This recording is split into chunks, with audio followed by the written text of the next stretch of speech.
Hello everyone, मेरा नाम है गौरव सिंह और आपका स्वागत है आपके चैनल मैथमेटिक्स की बात में। हम लोग पढ़ रहे थे कक्षा 10 की गणित और आज हम लोग स्टार्ट करेंगे इसका चैप्टर नंबर 3 जिसका नाम है दो चर वाले रैखिक समीकरण युग्म। कौन सा चैप्टर है? चैप्टर नंबर 3 और इसका नाम है दो चर वाले समीकरण युग्म। चैप्टर 3 है अपना। यह चैप्टर 4, ठीक है। चैप्टर 4 जिसका नाम है दो चर वाले रैखिक समीकरण युग्म। तो इसमें पहले तो इसको एकदम बेसिक से हम लोग समझेंगे, जो थोड़ा मोड़ा क्लास 9 का पार्ट जो इसमें यूज होने वाला है उसको भी डिटेल में हम लोग देखेंगे और उसको साथ में लेके थोड़ा डिटेल में चला जाएगा, ठीक है। तो डिटेल में कैसे, मतलब पहले तो दो चर वाले रैखिक समीकरण युग्म पढ़ने से पहले तो इसमें जो चीजें आ रही है इसके चैप्टर के नाम में ही पहले उनको समझना पड़ेगा। मतलब दो चरों के बारे में क्या है, रैखिक समीकरण क्या होता है, युग्म का मतलब क्या है और समीकरण क्या होता है, इन सब चीजों को पहले थोड़ा थोड़ा करके देखते हुए तब आगे बढ़ेंगे, ठीक है। तो पहले इस चैप्टर के नाम का पोस्टमार्टम किया जाए अगर, तो इसमें क्या है, एक चीज तो पहले दिख रहा होगा समीकरण। सर समीकरण क्या होता है पहले आपको बताया जाए। समीकरण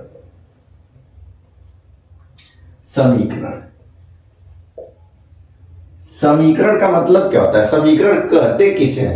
तो समीकरण का मतलब होता है जब दो राशियों को दो राशियां दी गई हो आपको, अगर गणित में बात किया जाए तो दो राशियां दी गई हैं, अगर उनको इक्वल साइन के साथ इक्वेट कर दिया जाए, बराबर चिन्ह के साथ इक्वेट किया जाए तो उसे हम लोग कहते हैं एक इक्वेशन। तो इक्वेशन आपको जनरली दिखेगा कैसे? इक्वेशन आपको दिखेगा कुछ इस तरह का, 2x+3 और बराबर में कोई क्या हो सकता है, बराबर में कोई क्या होगा, या तो कोई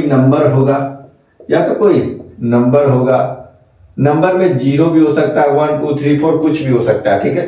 और या फिर कोई ऐसे ही कोई एक इक्वेशन ही होगा, या फिर ऐसे 0 लिख दिया जाए, या फिर कोई ऐसे 2 3 कुछ नंबर लिख दिया जाए, या फिर आपको हो सकता है कि यहाँ पे कोई इक्वेशन और मतलब इसमें और कोई एक वेरिएबल वाला ही दे दिया जाए, कैसे जैसे यहाँ पे ऐसे दे दिया जाए 5y कुछ इस तरफ का। तो जब कि दो राशियों को इक्वल साइन के साथ, मतलब इसके करने का मतलब कुछ इस तरह का दे दिया जाए, 2x+-5 = 5x+3 कुछ इस तरह का दे दिया जाए, तो इसको भी हम लोग क्या कहेंगे, इक्वेशन कहेंगे। इसके कहने का इक्वेशन कहने का मतलब क्या है, जब दो चीजों को इक्वल साइन के साथ रख दिया जाएगा, मतलब दो पार्ट कर दिए जाएंगे, एक हो जाएगा लेफ्ट हैंड साइड, एक हो जाएगा राइट हैंड साइड, दो चीजें हो जाएंगी तो हम लोग इस चीज को कहते हैं इक्वेशन। क्या होता है इक्वेशन? इक्वेशन में दो साइड्स होती हैं, एक होता है लेफ्ट साइड, एक होता है राइट साइड। तो दो राशियों को जब इक्वेट कर दिया जाता है, इक्वल साइन के साथ एक दूसरे के साथ रख दिया जाता है, तो हम लोग उसे कहते हैं कि वो क्या है, एक इक्वेशन है, ठीक है। तो इक्वेशन इस प्रकार का होता है। इक्वेशन समझने के बाद तो ये तो बेसिक चीज होगी कि इक्वेशन कहते किसे हैं। इक्वेशन समझने के बाद अब अपने पढ़ेंगे कि रैखिक समीकरण क्या होता है। रैखिक समीकरण क्या होता है? रैखिक समीकरण, और मोर स्पेसिफिकली बोले और थोड़ा अच्छे से कहा जाए तो एक चर वाला रैखिक समीकरण। एक चर वाला रैखिक समीकरण। एक चर वाला रैखिक समीकरण करने का मतलब जो कुछ भी इक्वेशन दिया गया है, इक्वेशन समीकरण को इंग्लिश में इक्वेशन कहते हैं, समीकरण को इंग्लिश में इक्वेशन कहा जाता है। समीकरण को इक्वेशन कहते हैं, ठीक है। तो जो भी समीकरण दिया गया है, एक चर इससे पहले वाला बहुपद वाला चैप्टर जब हम लोग पढ़े थे तो चर, अचर और गुणांक इन सबको अच्छे से समझाया था, उन चीजों का थोड़ा थोड़ा सा यूज होगा इस चैप्टर में भी। तो चर अचर इन सब में अगर प्रॉब्लम है आपको तो आप बहुपद वाले चैप्टर का इंट्रोडक्शन वीडियो देख सकते हैं, ठीक है। तो एक चर वाला रैखिक समीकरण करने के बाद जो कुछ भी समीकरण है उसमें चरों की संख्या कितनी होगी? एक होगी। जो कुछ भी दिया गया है समीकरण उसमें चरों की संख्या कितनी होगी? चरों की संख्या एक होगी। मतलब इस चैप्टर, मतलब अगर ये पढ़ना है तो इसमें ऐसा दिखेगा तो चर कितने रहेंगे? एक चर रहेगा। और रैखिक समीकरण रैखिक कब होता है? जब भी, जैसे बहुपद वाले चैप्टर में पढ़ते थे तो रैखिक बहुपद कब होता था? जब बहुपद की अधिकतम घात एक होती थी तो हम लोग उसे कहते थे कि वो क्या है, एक रैखिक बहुपद है। तो यहाँ पे रैखिक समीकरण, तो ऐसा समीकरण जिसमें चर की अधिकतम घात 1 होगी उसे हम लोग कहेंगे रैखिक समीकरण। ठीक है, तो इसमें जो चर है, चर की घात 1 होगी। चर की घात कितनी होगी? 1 होगी। ठीक है, चर की घात 1 होगी और जो भी समीकरण लिखा गया उसमें एक ही चर होगा। तो कुछ इस तरह का अगर आपको दिखे x प्लस 3 बराबर का 0, x प्लस 3 बराबर का 0, तो ऐसा कुछ दिखे तो आप क्या कहेंगे? जैसे इसमें कितने चर हैं? चर कौन है? x है, चर हो गया x, और ये क्या है? अचर। तो इस तरह का कुछ दिखे तो हम लोग कहते हैं ये क्या है? एक चर का रैखिक समीकरण। दूसरा एग्जांपल, फर्स्ट एग्जांपल ये, सेकेंड एग्जांपल मान लेते हैं कुछ इस तरह का, 3x माइनस का 2 इक्वल टू 0, इस तरह का भी हो सकता है। और ये नेसेसरी नहीं है कि इस साइड में हमेशा 0 ही रहे, जब तक अपने लोग अभी व्यापक रूप नहीं पढ़े हैं, स्टैंडर्ड फॉर्म नहीं पढ़े हैं तब तक। ठीक है, जनरली वैसे 0 ही लिखा जाएगा, उस साइड कुछ रहेगा भी तो हम लोग उसको इस साइड में लेके आ जाएंगे। ठीक है, तो थर्ड मान लो कुछ ऐसा भी तो एग्जांपल हो सकता है, सर ऐसा लिख लिया जाए 5x माइनस प्लस लिख लो 3/2 बराबर में 7, कुछ ऐसे भी हो सकता है। ठीक है, तो इस तरह का जो कुछ भी दिया जाए, ये देखो जितने भी हैं, चर की घात कितनी है? चर की घात इसमें भी 1 है, इसमें भी 1 है, इसमें भी 1 है, तो ये कैसा हो गया? चर की अधिकतम घात 1 है, इसलिए ये हो गया रैखिक समीकरण। और इसमें चरों की संख्या कितनी है? इसमें भी 1 है, इसमें भी 1 है, इसमें भी 1 है, तो ये क्या हो गया? रैखिक बहुपद। रैखिक समीकरण तो है लेकिन कितने चर का है? एक चर का रैखिक समीकरण। तो ये सारे के सारे एग्जांपल्स हो गए किसके? एक चर के रैखिक समीकरण के। ठीक है, तो ये सब बातें समझने के बाद अगर आपको पूछा जाए कि सर ये जो रैखिक समीकरण एक चर वाला है, इसका व्यापक रूप क्या होता है? व्यापक रूप, इसका व्यापक रूप, तो व्यापक रूप कैसा होगा? व्यापक रूप, व्यापक रूप किसका व्यापक रूप? एक चर वाले रैखिक समीकरण का व्यापक रूप, एक चर वाले का। तो एक चर वाले का रैखिक समीकरण, तो इन सबको ऑब्जर्व करते हैं। इतने सारे एग्जांपल्स लिए हैं, अभी कुछ और एग्जांपल्स भी मान लेते हैं। कुछ ऐसा भी तो लिख सकते थे, 2x मान लो ऐसा कुछ लिख दिया, प्लस कुछ और ले लेते हैं +3, या हाँ कुछ ऐसे ही ले लेते हैं, इक्वल टू 3, ऐसे भी कुछ ले सकते हैं। ठीक है, तो व्यापक रूप समझने से पहले हम एक बार पहले लिख के बताते हैं। व्यापक रूप जैसे कुछ लोग कहते हैं, आपको स्कूल्स में रटा दिया जाता है कि इसका व्यापक रूप क्या होता है? ax + b टाइप का होता है। ax + b बराबर 0 तरह का जो कुछ भी दिखेगा उसे हम लोग कहते हैं, ये होता है क्या? एक व्यापक रूप है। किसका? रैखिक समीकरण क्या व्यापक रूप है, ये रैखिक समीकरण का व्यापक रूप है। लेकिन अगर आप ऑब्जर्व करें तो सब में से निकाल सकते हैं। देखो इसमें क्या है? चर कितने रहेंगे? चरों की संख्या कितनी होगी? एक ही होगी। तो मान लिया कि चर क्या है अपना? ये x है। ठीक है भैया, ये हो गया चर अपना। ठीक, इसके बाद सभी क्वेश्चन में देखो कुछ भी अचर भी हो सकता है। तो एक एग्जांपल और यहाँ पे देते हैं, जैसे ये लिख दिया x बराबर कुछ ऐसे 0, ऐसे लिख दिया 2x बराबर 0 लिख दिया, लो मान लिया ऐसे। तो पहले तो जितने भी क्वेश्चंस हैं, जितने भी रैखिक समीकरण का क्वेश्चन आएगा एक चर वाले में, तो चर तो एक तो रहेगा ही। मान लेते हैं कि वो चर क्या है अपना? x है।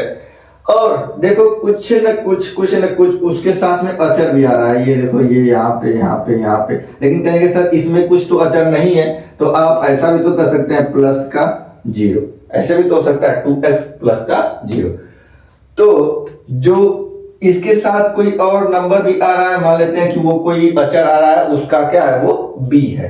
ठीक है, और इसके साथ में देखा जाए तो जो चर है उसका कुछ गुणांक भी हो सकता है, चर का कुछ गुणांक भी हो सकता है। तो मान लेते हैं यहाँ पे चर का गुणांक 1 है, यहाँ पे 3 है, यहाँ पे 5 है, यहाँ पे 2 है, यहाँ पे 2 है, तो चर का कुछ गुणांक भी तो हो सकता है। तो मान लेते हैं कि इसका गुणांक कितना है? a है। इसका गुणांक कितना है? a। ठीक है, और इसको ऐसे लिख दिया +b बराबर करके लिख दिया 0। तो इस तरह से ये कुछ बनता है इसका व्यापक रूप। और इसके व्यापक रूप में बताया जाता है कि आपको ये जो कुछ भी ये गिवन है, ये जो इक्वेशन गिवन है ए एक्स प्लस बी बराबर 0, इसमें ए और बी क्या है, ए तथा बी ये क्या है, वास्तविक संख्याएं हैं, वास्तविक संख्याएं। ए और बी क्या है, वास्तविक संख्या, वास्तविक संख्या, ठीक है। और इसमें एक और कंडीशन होती है कि ये जो a है, ये जो x का कोफिशिएंट है a, x के साथ वाला, ये 0 नहीं हो सकता है, ये 0 नहीं हो सकता है, ठीक है। अब ऐसा क्यों है कि ये 0 नहीं हो सकता? अगर यही 0 हो जाएगा भाई साहब, अगर यही 0 हो गया, मान लेते हैं कि अगर a बराबर 0 हो गया गलती से भी, तो a बराबर जैसे ही 0 होगा तो ये a का मान हो गया 0, तो 0 का x में गुणा होगा तो हो जाएगा 0, तो 0 का x में गुणा होगा तो 0, तो आ जाएगा आंसर b बराबर का 0। और ये काम करने लगेगा गड़बड़। ये कब काम करेगा? जब b का मान 0 रखेंगे तब तो काम करेगा, लेकिन और सभी कंडीशंस में काम नहीं करेगा। जैसे अगर यहाँ पे देख लो, अगर a का मान ही 0 हो जाए, यहाँ पे 0 हो जाए, तो 0 × 3 पूरा हो जाएगा 0, तो फिर आने का लगेगा 3 बराबर 0। क्या 3 बराबर 0 होता है? नहीं होता है। तो इस कंडीशन में ये क्या हो जाता है, फेल हो जाता है। लेकिन यहाँ पे तो काम कर देगा। अगर यहाँ पे मान लेते हैं कि ये वाला हो जाता है 0, तो 0 × x हो जाएगा 0, 0 बराबर 0। यहाँ पे तो काम कर रहा है, मतलब जब b की वैल्यू 0 है तब तो काम करेगा। लेकिन अगर b की वैल्यू 0 नहीं है तो ये काम नहीं करता, ठीक है। इसलिए ये वाला प्रॉब्लम कर देता है, इसलिए यहाँ पे a ≠ 0 ही लेके चला जाता है, ठीक। तो ये तो हो गया इसका व्यापक रूप, ठीक है। व्यापक रूप भी आप नोट कर लेना। व्यापक रूप भी इंपॉर्टेंट होता है, क्योंकि इससे जब हम लोग इसके हल पढ़ेंगे, जो क्लास 9 में पढ़े थे, वो इससे बहुत आसान हो जाते हैं, ठीक है। तो इसके बाद पहले अब इसका देखते हैं कि एक चर वाले रैखिक समीकरण का हल कैसे निकलता है, ठीक है। एक चर वाले रैखिक समीकरण का हल, तो हल बता देते हैं, इधर ही बताते हैं।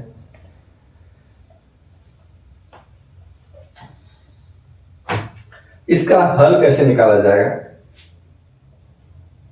हल मतलब इसका सॉल्यूशन कैसे प्राप्त किया जाएगा एक चर वाले रैखिक समीकरण का?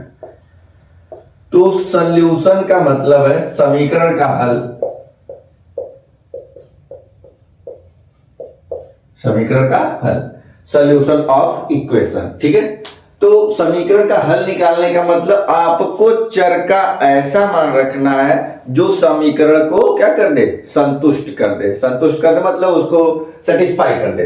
तो आपको चर का क्या करना है, चर का ऐसा मान ढूंढना है जो समीकरण को संतुष्ट कर दे, मतलब दोनों पक्ष हो जाए बराबर। मतलब क्या है, दोनों पक्ष हो जाए बराबर। आपको चर का ऐसा मान ढूंढना है जिसको रखने पर जो भी इक्वेशन दिया गया है उसका दायां पक्ष और उसका बायां पक्ष दोनों बराबर हो जाए, तो हम लोग कहते हैं कि वो मान जो था वो उस समीकरण का हल है, ठीक है। जैसे कि मान लेते हैं, एग्जाम्पल कोई लेते हैं, आपको क्या ढूंढना है, चर का ऐसा मान, चर का ऐसा मान जो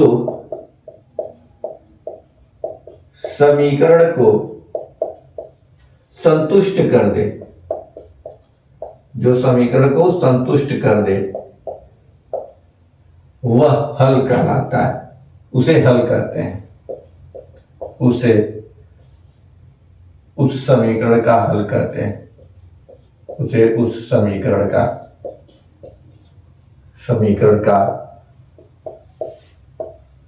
हल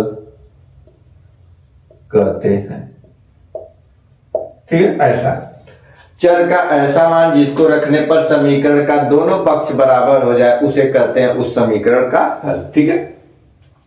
तो इसके लिए पहले कुछ एग्जांपल्स लिखते हैं, एग्जांपल से ही समझते हैं क्या है इसके कहने का मतलब। मान लेते हैं ये कुछ एग्जांपल दे दिया, ऐसे पहले इजी एग्जांपल में चलते हैं। ऐसे मान लेते हैं x-3 बराबर का दे दिया है कोई समीकरण 0, x-3 बराबर का 0। अब इसका आपको अगर हल लिखना है तो आपको चर का ऐसा मान ढूंढना है जो इस समीकरण को संतुष्ट कर दे। तो चर का ऐसा मान संतुष्ट कर दे कहने का मतलब है कि ये पक्ष और ये पक्ष दोनों हो जाए बराबर। तो ऐसा यहाँ पे क्या रख दिया जाए कि ये साइड भी 0 हो जाए और ये साइड तो ऑलरेडी ही 0 है। तो आप ध्यान से सोचेंगे तो आपको पता चलेगा कि x की जगह पे अगर सर 3 रख दें 3 रख दें तो 3 माइनस 3, 3 माइनस 3, तो 3 माइनस 3 क्या आएगा 0, और ये साइड में क्या है 0। 3 रख दें यहाँ पे तो x बराबर कितना आ गया, x बराबर 3। तो इस समीकरण का हल क्या है, इस समीकरण का हल x बराबर 3 है। तो आप कहेंगे सर ऐसा इजी क्वेश्चन आएगा तब तो हम लोग सोच के बता देंगे, जैसे ये कुछ भी क्वेश्चन ऐसा भी आ जाए x माइनस 7 आ जाए, x प्लस 7 आ जाए बराबर 0, तो आप ध्यान से सोचेंगे तो कह देंगे कि सर x का मान अगर -7 रख दें तो -7 प्लस 7 मिलकर फिर से 0 हो जाएगा, इसलिए इस समीकरण का हल जो है वो x बराबर -7 है। ठीक है, तो सोच के तो ऐसे बता सकते हैं, लेकिन सर अगर कुछ इस प्रकार का क्वेश्चन आ जाए, थर्ड टाइप क्या है, थर्ड टाइप है कि अगर मान लेते हैं 2x प्लस 3/2 कुछ ऐसा आ गया क्वेश्चन, 3/2 बराबर का 0, तो सर अब इसमें कैसे ढूंढेंगे, इसमें कैसे ढूंढेंगे, तो आपको कुछ एक्स्ट्रा नहीं करना है, आपको जो कुछ भी इक्वेशन दिया गया है आपको उसमें से चर का मान निकालना है। चर का मान निकालना मतलब चर को एक तरफ छोड़ना है, बाकी सारी क्वांटिटीज को दूसरी तरफ रख देना है। ठीक है, तो कैसे करेंगे, जैसे अब इसमें x का मान चाहिए तो x को इधर ही छोड़ना है और बाकी सब चीजों को उधर ले जाना है, तो 2x बराबर ये प्लस 3/2 उधर गया माइनस 3/2, ये 2 इधर मल्टीप्लाई में उधर जाएगा डिवाइड में, तो 2 इंटू 2 तो आ गया माइनस का 3/4, तो x इक्वल टू माइनस का 3/4 जो है वो इस समीकरण का हल है। तो क्या अब हमने कहा कि ये जो है ये इसका हल है, मतलब अगर हम इसको इसमें रखें, इसको इसमें रखें तो ये समीकरण का दोनों पक्ष क्या होना चाहिए बराबर। आप चेक भी कर सकते हैं, जैसे यहाँ पे x का मान यहाँ पे उठा के अगर रख दिया जाए तो क्या है 2 इंटू x का मान -3/4, x का मान -3/4 और प्लस में 3/2, देखते हैं 2 से ये खत्म तो बचा -3/2 प्लस 3/2 और क्या आ जाएगा 0, और इधर भी क्या था 0, दोनों पक्ष क्या हो गए 0, मतलब ये जो मान हमने निकाला है वो इस समीकरण का हल है। इस प्रकार से करना है। ठीक है, तो ये तो हो गई एक चर वाले समीकरण की बात डिटेल में। ठीक है, अब पढ़ते हैं हम लोग दो चर वाले समीकरण, दो चर वाले रैखिक समीकरण। ठीक है, दो चर वाले रैखिक समीकरण पढ़ते हैं।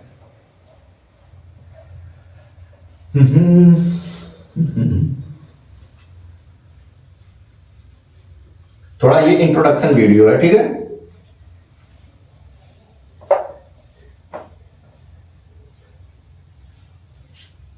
चलो दो चर वाले समीकरण,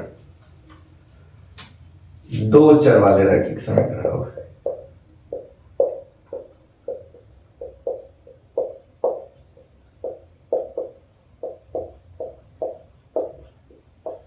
अब जो टॉपिक कर रहे हैं हम लोग दो चर वाले रैखिक समीकरण, इसमें जैसा कि इसका नाम ही बता रहा है इसमें चरों की संख्या कितनी होगी, चरों की संख्या एक नहीं अब दो होगी। चरों की संख्या कितनी होगी, दो होगी। जो भी समीकरण दिया जा रहा है उसमें चरों की संख्या कितनी होगी, दो होगी। एग्जांपल आप देखिए, जैसे कि ये कुछ इस तरह का लिखेगा +7 बराबर 0, या फिर कुछ ऐसा हो सकता है कि x प्लस वाई बराबर 2, या फिर थर्ड कुछ इस तरह का x प्लस वाई बराबर x प्लस 2y बराबर 3, ऐसे फोर्थ मान लेते हैं कुछ इस तरह का 2x प्लस वाई माइनस 7 बराबर 0, कुछ भी इस तरह का मान लेते हैं। तो जो कुछ भी, अब देखिए इन सब में क्या है, चरों की संख्या कितनी है, एक चर x है दूसरा चर y है। चरों की संख्या दो होगी तो हो जाएगा दो चर। रैखिक समीकरण करने का मतलब जो भी चर है उन सभी की घात एक हो तो हम लोग उसे कहते हैं रैखिक समीकरण। ठीक है, तो ये हो गया रैखिक समीकरण हो गया, और दो चर है तो इस तरह का जो कुछ भी दिखेगा हम लोग उसे कहेंगे कि वो क्या है, दो चर का रैखिक समीकरण है। दो चर का रैखिक समीकरण है। समीकरण क्यों है, क्योंकि ये दोनों क्या है, दो साइड्स है इसमें, और दोनों साइड्स की राशियों को इक्वल साइन के साथ रखा गया है तो हम लोग इसे कहते हैं समीकरण। ठीक, अब ये समीकरण तो इसका कुछ व्यापक रूप भी होगा, जैसे सर उस वाले में था तो वैसे ही इस वाले में भी इसका भी क्या होता है, एक व्यापक रूप होता है। व्यापक रूप,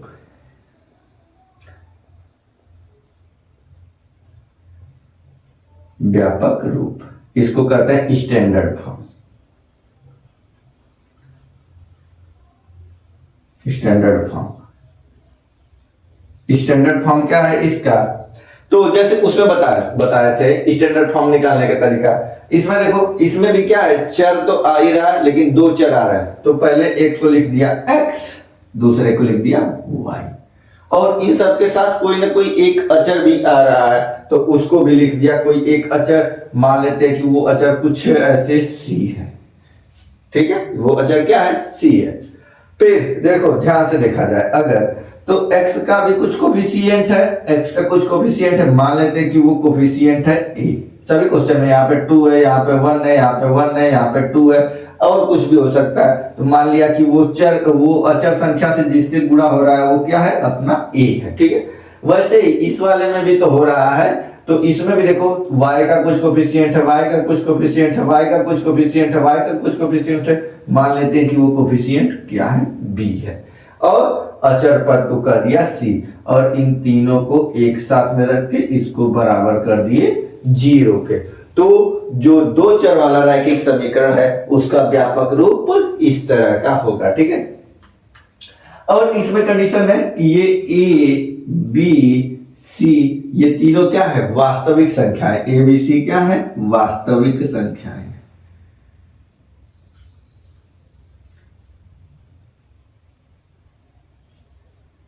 वास्तविक संख्याएं है, ठीक है।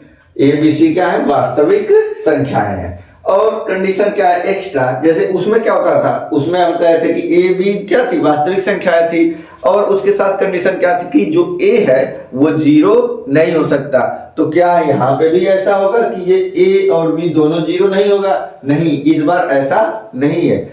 इस बार जैसे ये दो चर है ना यहाँ पे, इसमें से किसी एक को तो नॉन जीरो होना पड़ेगा, किसी एक का मान 0 नहीं होना चाहिए। मतलब एक का कोफिशिएंट या तो a 0 नहीं हो या तो b 0 नहीं हो, दोनों एक साथ में 0 नहीं होने चाहिए। दोनों के दोनों, अब पता चले कि a भी 0 हो गया, b भी 0 हो गया, दोनों के दोनों 0 हो गए, तब काम गड़बड़ हो जाएगा। इसमें से किसी एक को तो 0 नहीं होना पड़ेगा, ठीक है, कम से कम, ठीक। तो यहाँ पे कंडीशन क्या है कि a और b दोनों एक साथ शून्य नहीं होंगे, एक साथ शून्य नहीं होंगे,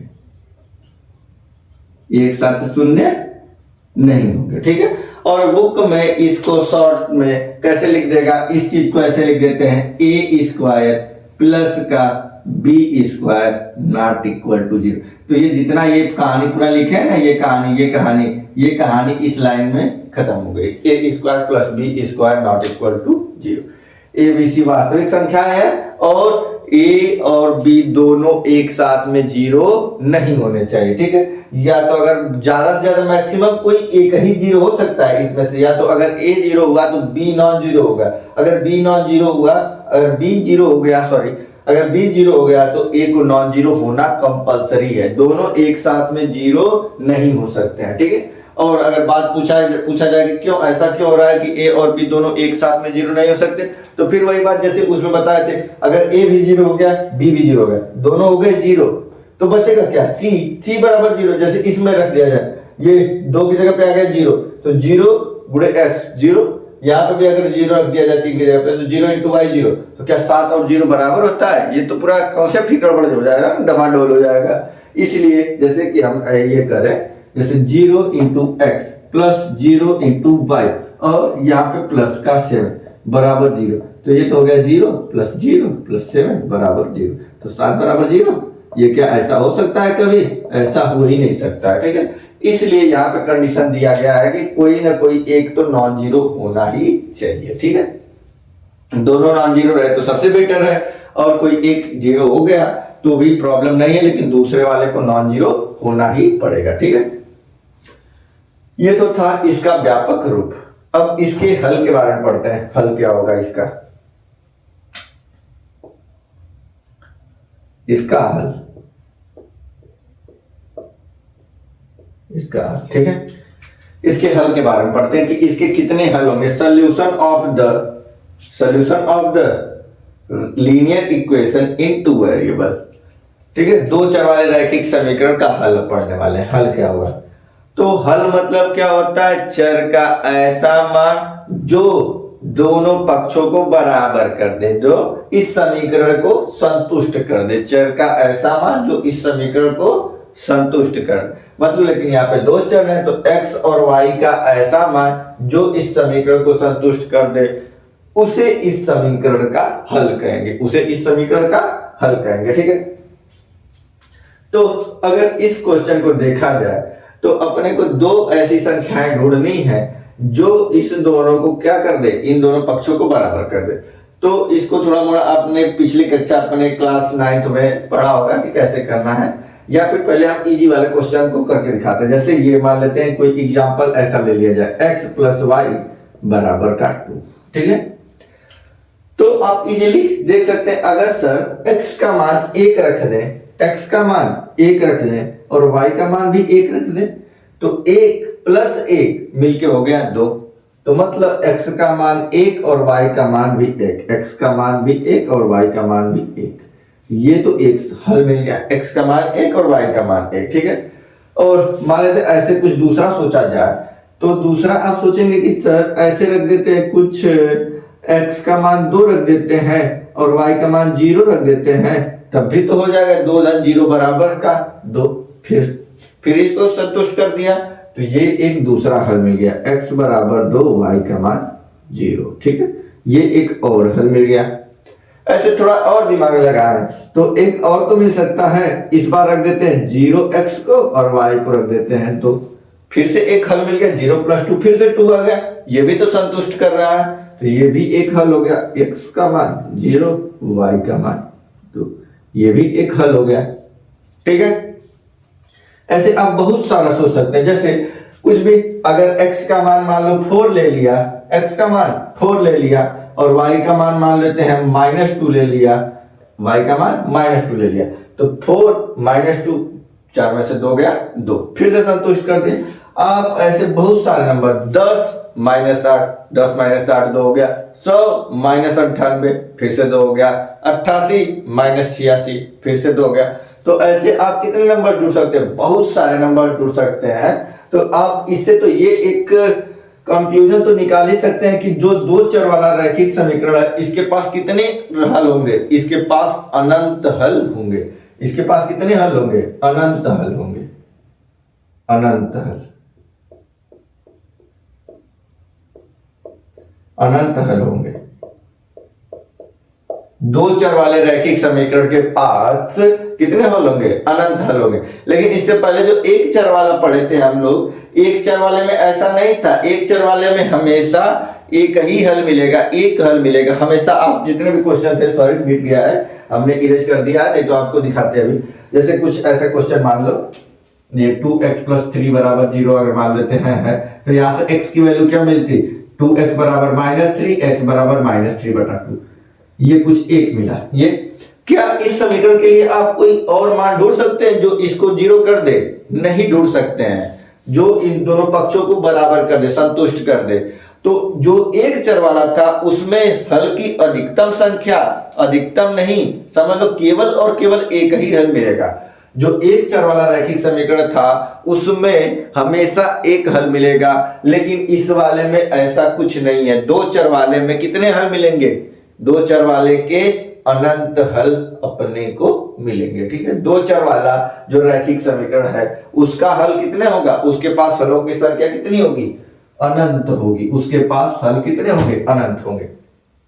जैसे कोई और भी एग्जांपल लेते हैं, ये वाला एग्जांपल ही ले लेते हैं, x + 2y, x + 2y = 3 दे दिया है। ठीक है, तो आपको हल निकालना है, तो आप करेंगे क्या? एक चर को इस तरफ छोड़िए, दूसरे को उधर कर दीजिए। तो इसको लिख सकते हैं x = 3 - 2y। ठीक है, अब मान लेते हैं कि अगर x का मान हम 1 रखें, या फिर y का मान अगर हम 1 रखें, y का मान 1 रखें और x का मान यहां से निकाल सकते हैं, कितना आएगा? y की जगह पे 1 रख दिया तो 3 - 2 × 1, 2 × 1 कितना हो गया? 2 × 1 = 2, 3 में से 2 गया 1, 3 में से 2 गया 1। तो एक हल तो ये हो गया, देखो एक रखा इसके जगह पे और इसके जगह पे ऐसे रखा, तो 2 एक कम 2 और 1 3, तो ये एक हल मिल गया, तो ये एक हल मिला।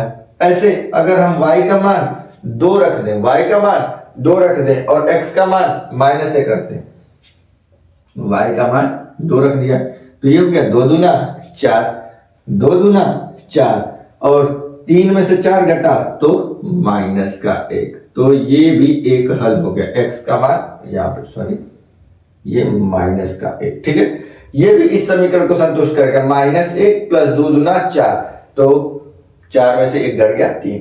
ऐसे ही बहुत सारे हल निकाल सकते हैं, जैसे y का मान अगर 3 रख दें, y का मान 3 रख देंगे तब, तो 3 दूना 6, 3 दूना 6 -6, तो 3 में से 6 गया तो -3, x बराबर -3 और y बराबर 3, ये एक और हल मिला। तो ऐसे आप जितनी मर्जी उतने हल इसमें निकाल सकते हैं। तो इसलिए कहा जाता है कि दो चर वाले रैखिक समीकरण के, दो चर वाले रैखिक समीकरण के अनंत हल होंगे। दो चर वाला रैखिक समीकरण जो होगा उसके पास कितने हल होंगे? अनंत हल होंगे, ठीक है। दो चर का जो रैखिक समीकरण है उसके पास अनंत हल होंगे। तो हमने अभी तक क्या क्या देख लिया? समीकरण किसे कहते हैं? एक चर वाला रैखिक समीकरण क्या होता है, उसका व्यापक रूप, और उसके हल कैसे निकाले जाएंगे, एक चर वाले रैखिक समीकरण का हल कैसे निकाला जाएगा उसको भी देख लिया, ठीक है। और उसके बाद फिर एक चर वाले रैखिक समीकरण के पास हल की संख्या कितनी होगी? हल की संख्या एक चर वाले के पास केवल और केवल एक होती है। एक चर वाले रैखिक समीकरण के पास हलों की संख्या एक होती है। फिर उसके बाद पढ़ा दो चर वाले रैखिक समीकरण। दो चर वाले रैखिक समीकरण कुछ ऐसे एग्जांपल्स देखे पहले कि हो कैसे सकते हैं, फिर उसका व्यापक रूप देखा। व्यापक रूप में ये ए बी सी तीनों वास्तविक संख्या होंगी और ए और बी दोनों एक साथ में जीरो नहीं हो सकते हैं, ठीक है। फिर उसके बाद उसके हल को निकालना देखा। हल निकालेंगे कैसे? एक चर को एक तरफ छोड़ेंगे, दूसरे चर को दूसरी तरफ छोड़ेंगे और एक का वैल्यू रखते जाएंगे, दूसरे का वैल्यू आता जाएगा। जैसे आपको थोड़ा थोड़ा याद हो तो क्लास 9 में आप ऐसे करते रहे होंगे, x और y ऐसे लिख देते थे और उसमें से किसी जो भी क्वेश्चन दिया जाता था तो इसमें से एक चर को इधर छोड़ते थे, दूसरे को उधर कर देते, जैसे इस वाले क्वेश्चन में किया। और फिर एक का मान यहाँ पे रखते जाते थे, दूसरे का मान आता जाता था, आता जाता था, आता जाता था। इस प्रकार से आपने क्लास 9 में किया होगा, ठीक है। तो अब हम चलते हैं अपने मेन टॉपिक, दो चर वाले रैखिक समीकरण युग्म चैप्टर के नाम पे, ठीक है। इसको थोड़ा सा टच कर लिया जाए, फिर इसके बाद हम लोग नेक्स्ट लेक्चर से देखेंगे इसमें क्या है, ठीक है।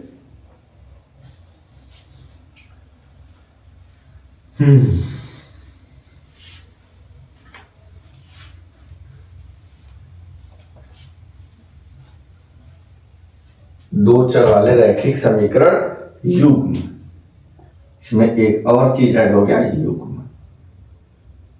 चलो, तो अब क्या है? समीकरण का युग्म आ गया, समीकरण का युग्म आ गया। युग्म मतलब होता है जोड़ा, युग्म मतलब जोड़ा, जोड़ा मतलब दो। तो अब समीकरणों की संख्या कितनी है? समीकरणों की संख्या भी दो है, चर की संख्या दो है और चरों की घात कितनी है? एक है। चरों की घात एक है। तो कुछ किस प्रकार का दिखेगा? पहले एग्जाम्पल देखेंगे, फिर इसका व्यापक रूप देखेंगे, ठीक है। तो इसमें चरों की संख्या कुछ कैसे रहेगी? मान लेते हैं ये हो गया 2x + 3y + 5, ये हो गया एक समीकरण। ऐसे समीकरण दूसरा मान लेते हैं कोई 5x + 4y + 10 बराबर का 0, ठीक है। अब इसमें समीकरण का युग्म मतलब देखो, समीकरण का युग्म है, एक समीकरण ये वाला, दूसरा समीकरण ये वाला। समीकरण का युग्म है चरों की संख्या xy, एक चर दो चर, एक चर दो चर, दोनों में क्या है? दो ही चर है। तो ये कुछ इस प्रकार का जो दिखेगा उसे कहते हैं दो चर वाला रैखिक समीकरण युग्म। दो चर वाला रैखिक समीकरण युग्म मतलब इसमें समीकरणों की संख्या कितनी होगी? समीकरणों की संख्या दो होगी। समीकरणों की संख्या कितनी होगी? दो होगी। और चरों की संख्या भी दो होगी। चर की घात हमेशा कितनी होगी? एक होगी, क्योंकि यहाँ पे बात हो रही है रैखिक समीकरण की, ठीक है।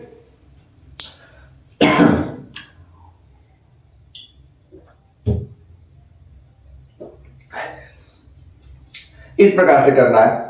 तो देखते हैं इसमें क्या करना है। अभी ये तो हो गया।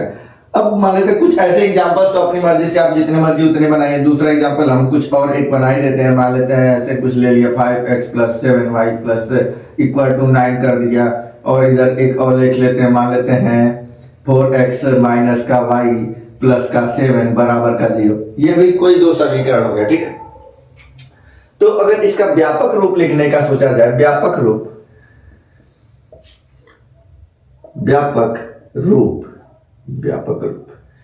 तो व्यापक रूप कैसे रहेगा?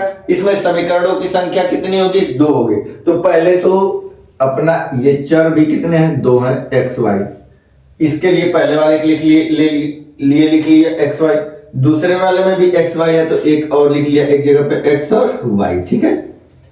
फिर क्या करते थे हम, इसका कुछ कोफिशिएंट है, इसका कुछ गुणांक है, इसका भी कुछ गुणांक है। तो मान लेते हैं इसका गुणांक यहाँ पे a था, इसका गुणांक यहाँ पे b था, और इनके साथ में कोई एक अचर भी है तो उसको कर देते थे हम लोग c, ठीक है।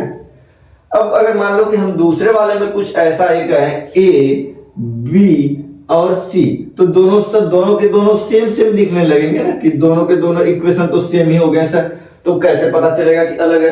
तो इसमें कुछ गुणांक अलग भी तो हो सकता है। तो हम गुणांकों को अलग दिखाने के लिए मान लेते हैं कि ये a1 है, ये b1 है, ये c1 है, ये a2 है, ये b2 है, ये c2 है, और बराबर का 0, ठीक है। तो कुछ इस प्रकार का जो रहेगा उसे कहते हैं दो चर वाला रैखिक समीकरण युग्म। और सारी कंडीशंस वो सारे के सारे अप्लाई हैं ही अपने, कि ये a1 b1 c1, a1 b1 c1 ये तीनों के तीनों क्या है? वास्तविक संख्याएं हैं, वास्तविक संख्याएं।